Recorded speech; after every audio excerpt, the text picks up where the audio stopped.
أعوذ بالله من الشيطان الرجيم. بسم الله الرحمن الرحيم.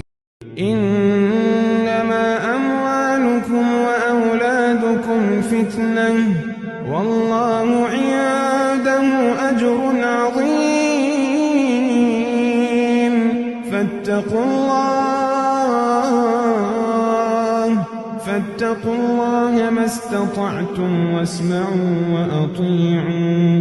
وأطيعوا وأنفقوا خيرا لأنفسكم ومن يوق شح نفسه فأولئك